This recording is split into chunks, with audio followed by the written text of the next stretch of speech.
모든 것이 하나님으로부터 시작됐으니 만물이 그에게 창조되되 하늘과 땅에서 보이는 것들과 보이지 않는 것들과 혹은 보좌들이나 주관들이나 정사들이나 권세들이나 만물이 다 그로 말미암고 그를 위하여 창조되었고. 골로새서 1장 16절 말씀. 신이 있다고 가정하지 않는 한 삶의 목적에 대한 질문은 무의미하다. 버트란드 러셀 무신론자. 이것은 우리에 관한 것이 아니다. 삶의 목적이란 우리 개인의 성취감, 마음의 평안과 행복감 이상의 것이며 가족과 직업 그리고 우리의 가장 큰 꿈과 야망보다도 훨씬 더 큰 것이다. 우리가 이 땅에 살고 있는 이유를 알고 싶다면 모든 생각은 하나님으로부터 시작되어야 한다. 왜냐하면 우리는 그분의 목적에 의해서 그분의 목적을 위하여 창조되었기 때문이다. 삶의 목적에 대한 고민은 수천 년 동안 사람들을 혼란스럽게 했다. 혼란의 이유는 우리가 그러한 고민들의 출발을 우리 자신으로부터 시작하기 때문이다. 우리는 다음과 같은 자기중심적인 질문을 던지곤 한다. 나는 무엇이 되기를 원하는가? 나는 무엇을 해야 하는가? 나는 나의 목표, 나의 야망, 나의 미래를 위한 나의 꿈은 과연 무엇인가? 하지만 우리가 우리 자신에게만 초점을 맞춘다면 결코 삶의 목적을 찾을 수 없다. 성경은 이렇게 말하고 있다. 생물들의 혼과 인생들의 영이다. 그 손에 있느니라. 생물들의 혼과 인생들의 영이 다 그 손에 있느니라. 욥기 12장 10절 말씀. 우리가 우리 자신에게만 초점을 맞춘다면 결코 삶의 목적을 찾을 수 없다. 대중에게 인기 있는 수많은 책과 영화 또는 어느 강연에서 말하는 것과는 달리 우리는 우리 자신 안에서 삶의 의미를 발견할 수 없다. 우리는 이미 그런 시도를 해보았다. 우리가 우리 자신을 창조하지 않았기에 우리가 무엇을 위해 창조되었는지 알 길이 없다. 만일 내가 당신에게 한 번도 보지 못한 발명품을 건넨다면 당신은 그 목적을 알지 못할 것이고 더군다나 그 발명품이 스스로 말해주지도 못할 것이다. 발명자 혹은 사용설명서에만 발명품의 목적을 가르쳐 줄 수 있다. 나는 산에서 길을 잃은 적이 있다. 가던 길을 멈추고 여행지로 가는 길을 물었을 때 나는 이런 말을 들었다. 여기서는 그리로 갈 수 없습니다. 산의 반대쪽에서 출발해야 합니다. 마찬가지로 우리가 스스로에게 초점을 맞추고 시작한다면 삶의 목적에 도달할 수 없다. 삶의 목적에 도달하기 위해서는 우리의 창조주 하나님으로부터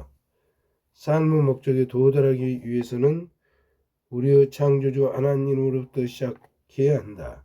우리는 하나님을 위해 창조되었고 그것을 이해하기 전에 결코 삶을 이해할 수 없다. 오직 하나님 안에서만 우리가 어떻게 시작됐고 우리가 누구이며 삶의 의미와 목적 그리고 이를 통한 삶의 소중한 더 나아가 우리가 궁극적으로 나아가는 목적지를 발견할 수 있다. 하나님 외의 다른 모든 길은 결국 막다른 골목으로 인도할 것이다. 많은 사람들이 자신을 위해 하나님을 이용하려고 한다. 하지만 그것은 자연의 순리를 거스르는 일이고 필연적으로 실패하게 되어 있다. 목적이 이끄는 삶 22페이지였습니다.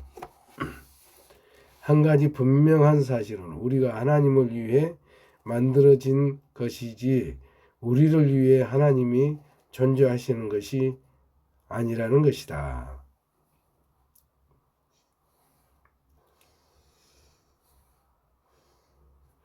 다시 말해 삶이란 하나님이 당신의 목적에 따라 우리를 사용하시는 것이지 우리의 목적을 위해 그분을 사용한 것이 아니다. 성경은 이렇게 말하고 있다. 자신에 대한 집착은 막다른 골목에 이르게 하고 하나님께 집중함은 탁 트인 광대하고 자유로운 삶으로 우리를 이끈다. 자유로운 삶으로 우리를 이끈다. 로마서 8장 6절 말씀.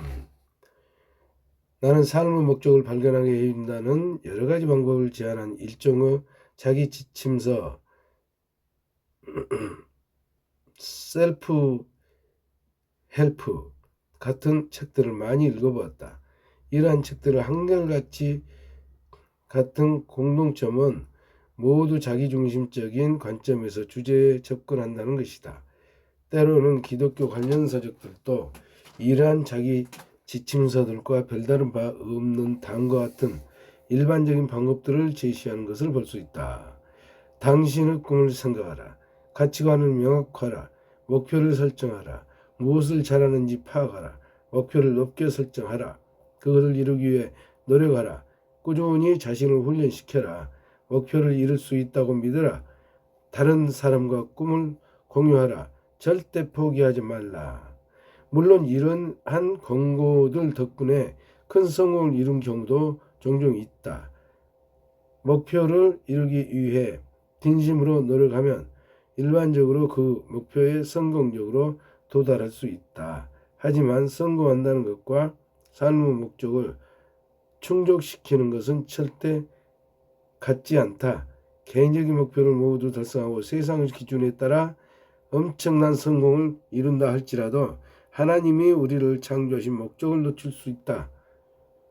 우리에게는 자기 지침서가 제안하는 것 이상의 것이 필요하다. 성경은 이렇게 말하고 있다. 누구든지 제 목숨을 구원코자 하면 잃을 것이요 누구든지 나를 위하여 제 목숨을 잃으면 찾으리라. 마태복음 16장 25절 말씀. 이 책은 자기 지침서가 아니다. 어떻게 하면 가장 좋은 직업을 찾을 수 있을 것인가? 어떻게 하면 꿈을 실현하거나 더 나은 삶을 계획할 것인가와 같은 주제를 다루는 책이 아니다. 또한 이미 너무 과중한 일에 파묻혀 있는 우리에게 어떻게 하면 더 많은 일을 효율적으로 할 수 있는지를 살려주는 책도 아니다.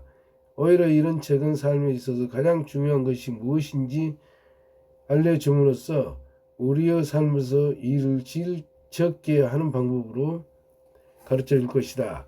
이 책에서 말하고자 하는 핵심은 하나님이 우리를 만드신 목적에 맞는 사람이 되는 것에 관한 것이다. 이 책에서 말하고자 하는 핵심은 하나님이 우리를 만드신 목적에 맞는 사람이 되는 것에 관한 것들이다.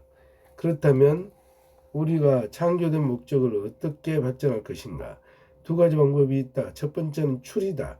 추리는 대부분 사람들이 헌팅하는 방법이다. 사람들은 짐작하고 추측하고 이론화한다. 사람들이 나는 항상 삶은 점점점이라고 생각했어 라고 말한다면 이 말은 이러이러한 것들이 내게 생각할 수 있는 가장 좋은 삶의 모습이야 라고 말하는 것을 의미한다. 수천 년 동안 철학자들은 삶의 의미에서 토론하고 그 의미를 조명해 보았다. 철학은 그 나름대로의 용도가 있는 중요한 과목이다. 하지만 삶의 목적을 결정 지을 때는 가장 현명한 철학자라 하더라도 그저 추측할 뿐이다. 노스이스턴 일리노이 대학 철학 교수인 휴무어 헤드 박사는 세계 저명한 철학자, 작가 그리고 학자 250명에게 이런 질문을 했다. 삶의 의미가 무엇입니까? 그리고 그는 응답들은 모아서 책으로 출판했다. 몇몇 사람들은 가장 좋은 답을 제시했고 했다고 자신했고, 일부는 확신하지는 않지만 삶의 목적을 자신의 생각에 따라 만들었다고 인정했으며, 또 몇몇은 삶의 목적에 대해서 아는 것이 아무것도 없다고 솔직하게 시인했다. 그뿐만 아니라 그 학자들 가운데 몇 명은 무어헤드 교수에게 그가 답을 발견하거든 자신들에게 알려달라고 부탁하기도 했다. 다행스럽게도 삶의 의미와 목적에 대해 추리하는 것 외에는 우리에게는 한 가지 대안이 더 있는데, 그것이 바로 계시다. 우리는 하나님이 말씀을 통해 삶에 대해 우리에게 알려주신 것들을 볼 수 있다. 발명품의 목적을 알 수 있는가? 가장 쉬운 방법은 그것을 만든 사람에게 물어볼 것이다. 삶의 목적을 발견하는 것도 마찬가지다. 하나님께 여쭤봐라. 하나님은 우리가 궁금해하면 추측하도록 우리를 어둠 속에 두지 않으신다. 그분은 우리 삶의 5가지 목적을 성경에 명확히 제시해 주었다. 이것이 우리의 진정한 삶 지침서다. 왜 살아있는지, 삶이 어떻게 작용하는지,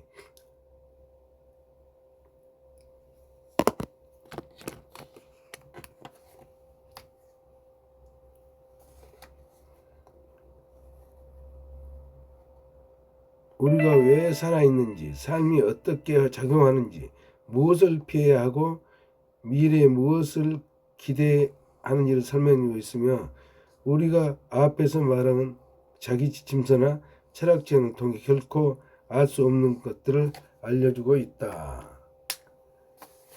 성경은 이렇게 말한다. 우리가 말하는 지혜는 하나님의 비밀 가운데 있는 지혜입니다. 이것은 감춰졌던 것이며 하나님께서 우리의 영광을 위해 창조 전에 미리 정하신 지혜입니다. 고린도전서 22장 7절 쉬운 성경. 하나님은 우리 살 시작일 뿐 아니라 우리 삶의 근원이시다. 삶의 목적을 발견하기 위해서 우리는 세상의 지혜가 아닌 하나님의 말씀에 귀를 기울여야 한다.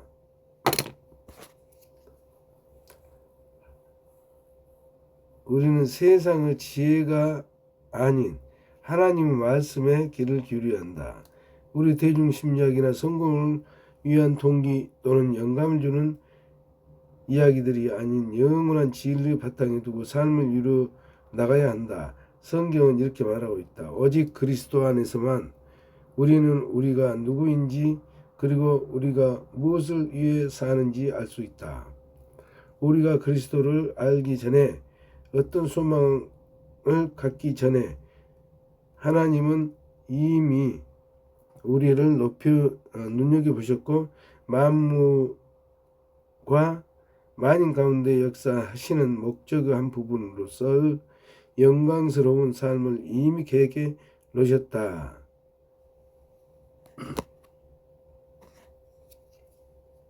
우리가 그래서 알기 전에 어떤 소망을 갖기 전에 하나님은 이미 우리를 눈여겨보셨고 만물과 만인 가운데 역사하신 목적 그 한 부분으로 영광스러운 삶을 이미 정해놓으셨다. 에베소서 1장 11절 말씀. 이 구절은 삶의 목적에 대한 3가지 통찰을 제시해 줍니다. 1. 우리 예수 그리스도 관계에 우리의 정체성과 목적을 발견할 수 있다. 만일 그런 관계를 맺고 있지 않다면 어떻게 그 관계를 맺을 수 있는지에 나중에 설명하겠다. 2. 우리가 하나님에 대해 생각하기 훨씬 이전에 하나님은 우리에 대해 생각해 오셨다. 우리를 향한 하나님의 목적은 우리의 생각에 앞서 오늘까지 진행되어 왔고 우리 도움이 없이 이미 우리가 존재했기 이전부터 계획되어 있었다. 직업과 배우자 그리고 취미와 삶의 많은 부분들에 대해 우리가 스스로 결정할 수 있을지 몰라도 우리의 목적은 스스로 선택할 수 없다. 그것은 하나님이 이미 결정해 놓으신 것이기 때문이다. 우리의 삶의 목적은 하나님이 영원을 위해 계획해 놓으신 것보다 큰 목적의 한 부분이다. 이층 그것을 설명하기 위한 것이다. 러시아의 소설가 안드레이 비토프 무신론인 공산주의 정권 아래에서 성장했다. 하지만 어느 우울한 날 하나님이 그 눈길을 사로잡으셨다. 그는 이렇게 예상했다. 27살 되던 해 어느 날 나는 레닌그라드 지금의 상트레페트르부르크에서 지하철을 타고 있었다. 그 당시 나는 너무나 절망하여 그 순간이 삶이 멈춰버릴 것 같았고 나는 미래는 통째로 없어질 것 같았다. 삶의 의미를 상상조차 할 수 없었다. 그때 갑자기 한 구절이 눈에 띄었다. 하나님 없이 삶을 이해할 수 없다. 나는 그 구절을 계속 되새기며 그 구절을 계단 앞 삶의 계단 삼아 절망 속에서 빠져나와 하나님의 빛 가운데로 한 걸음 한 걸음 들어가게 되었다. 우리는 누구 삶의 목적에 대해 고민하여 암담함을 느껴본 적이 있을 것이다. 그러므로 시간에 축하한다라는 말을 우리는 우리 자신에게 주자. 왜냐하면 이제 우리의 빛 가운데로 들어가는 바로 그 길목에 서 있기 때문이다. 데이 1. 내 삶의 목적에 대하여 생각할 점, 나에 관한 것. 배울 말씀. 만물이 그로 말미암아 그를 위하여 창조되었고. 골로새서 1장 16절 말씀. 삶으로 떠나는 질문. 어떻게 하면 삶이 내 것임을 주장하는 어지러운 광고들에도 불구하고 나 자신이 아닌 하나님을 위해 사는 삶임을 기억할 수 있을까?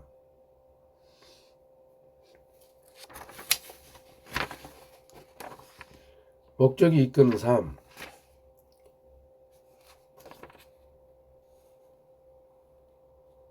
모든 것이 하나님으로부터 시작되었으니 27페이지까지 읽었습니다.